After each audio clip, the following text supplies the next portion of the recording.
tenan hatiku iki jebul kowe wis rabi resmi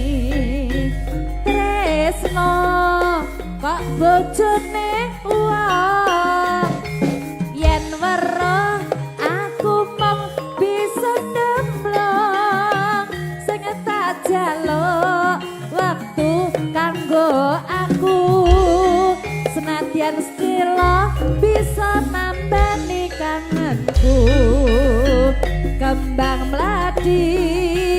arom gandane hati iki mung mikir kowe wani sumpah tresnaku iki suci mugi Gusti tansah ngijabahi tresno kok bojone wong yen weruh aku mung bisa demlong sing tak jaluk mas waktu kanggo aku senadyan stila bisa nambani kangenku kembang mladi arom gandane hati iki mung mikir kowe wani sumpah tresnaku iki suci mugi Gusti tansah ngijabahi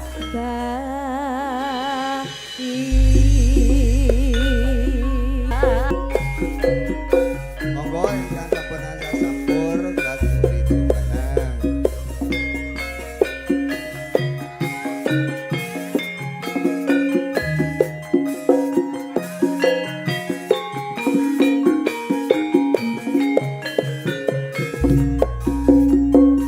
Monggo ingkang sampun katuk sampur kula aturken jumeneng saking sasana panenggahan matur sembah panuwun. Karang kates bendungan wewengkon Malang kinclong-kinclong banyune gugah kenangan saben liwat tumuju ing Grang Wetan kaya ing karang kates ning saiki kowe ora grewes karang kates ninggal tresno aku kowe nate sumpah prastya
para